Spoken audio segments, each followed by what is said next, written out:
ऐसा क्यों है कि इंटरनेशनल रिपोर्ट्स के हिसाब से 83% एजुकेटेड इंडियंस एम्प्लॉयबल नहीं है? जिन बच्चों की मेमोरी या रट्टा मारने की कैपेबिलिटी स्ट्रांग नहीं, क्या वो बेकार है? जिन सब्जेक्ट्स को हमको 12 से 15 साल पढ़ाया जाता है, उनको रियल लाइफ में कैसे यूज किया जाता है? ऐसा क्यों है कि देश चलाने के लिए किसी एजुकेशनल क्वालिफिकेशन की जरूरत नहीं, पर एक इंटर्न तक लगने के लिए सर्टिफिकेट्स चाहिए? इन सभी सवालों के जवाब में मैं आज आप लोगों के सामने एक पॉलिसी के बारे में डिस्कशन करूंगा, जो ना ही सिर्फ इंडिया के एजुकेशनल सिस्टम के लूपहोल्स को चेंज कर सकता है, पर इंडिया को एक सुपर पावर भी बना सकता है।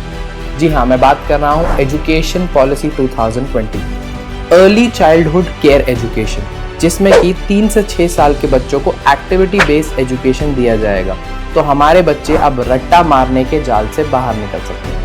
National mission on foundation literacy and numeracy, इसमें फोकस किया जाएगा कि बेसिक लैंग्वेजेस और एप्लीकेबल मैथ स्किल को रियल लाइफ प्रॉब्लम सॉल्व करने में कैसे यूज किया जा सकता है।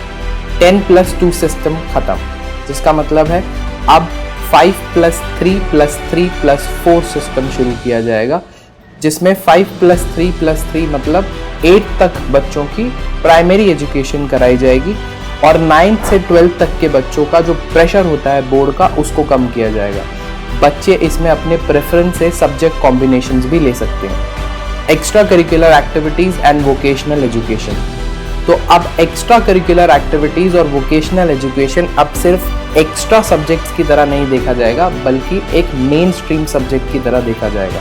मतलब अगर आपका बच्चा स्पोर्ट्स में अच्छा है तो उसे स्पोर्ट्स की एजुकेशन मिलेगी, अगर वो म्यूजिक में अच्छा है तो उसे म्यूजिक की एजुकेशन मिलेगी। अब बच्चों को एक्स्ट्रा टाइम निकाल के इन सब एक्टिविटीज को एक्स्ट्रा सब्जेक्ट्स की तरह यूज करने की जरूरत है। Reform in exams, which means अब एग्जामिनेशन को 2 पार्ट्स में डिवाइड किया जाएगा, core test and capability test, which means अगर आपके बच्चे की मेमोरी या रट्टाफिकेशन की मेमोरी बहुत ज़्यादा स्ट्रांग नहीं है, तो भी उसकी कैपेबिलिटी को और उसकी नॉलेज को ध्यान में रख के उसके एग्जाम्स के रिजल्ट्स दिए जाएंगे। ये बहुत ही अच्छा मूव है। प्रोफाइल बेस्ड रिपोर्ट कार्ड, बचपन से ही रिपोर्ट कार्ड हम सब के लिए एक प्रॉब्लम रहा है। पहले वो एक रिमार्क ओरिएंटेड था, फिर ग्रेड ओरिएंटेड हो गया, पर अब उसे प्रोफाइल ओरिएंटेड बना दिया गया है। मतलब रिपोर्ट कार्ड्स अब आपके बच्चों का फ्यूचर प्रेडिक्ट नहीं करेंगे, वो सिर्फ उनके स्किल सेट्स को इम्प्रूव करने की कोशिश करेंगे। Teachers recruitment and career path, which means नए स्किल्ड टीचर्स को रिक्रूट किया जाएगा और पुराने टीचर्स का स्किल सेट एनहांस किया जाएगा। और मैं हमेशा से एक चीज़ मानता हूँ कि अगर आपको एक स्ट्रॉन्ग और हैप्पी परिवार चाहिए, तो उसमें जो लेडी है, लेडी ऑफ द फैमिली, वो स्ट्रॉन्ग और हैप्पी होनी बहुत ज़रूरी है। और उसी तरह अगर हमें किसी कम्युनिटी को ग्रो करना है, तो उसमें टीचर्स का स्किल सेट और उनका हैप्पीनेस क्वेश्चन अच्छा होना चाहिए। तो ये बहुत ही अच्छा मूव है। इसी तरह न जाने कितने एजुकेशनल रिफॉर्म्स की तैयारी ये पॉलिसी कर चुका है। अभी तक हमारे पास ये बहाना था कि गवर्नमेंट एजुकेशन सिस्टम को बेटर करने के लिए कुछ नहीं कर रही, मगर ये स्टेप एक बहुत ही इम्पॉर्टेंट एस्पेक्ट हो सकता है इंडियन एजुकेशन सिस्टम में।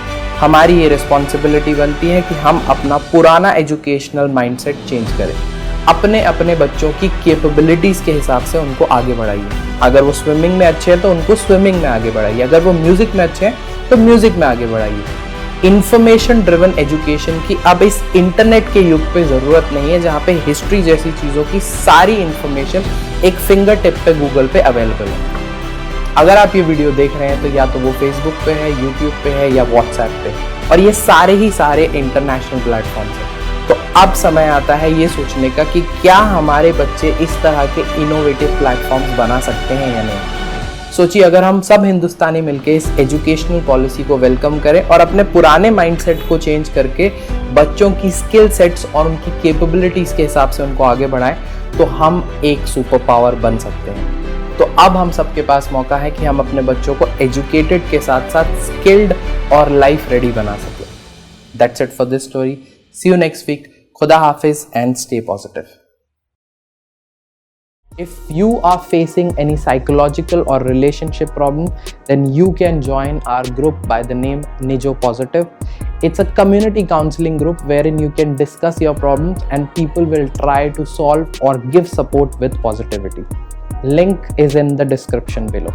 Bye-bye.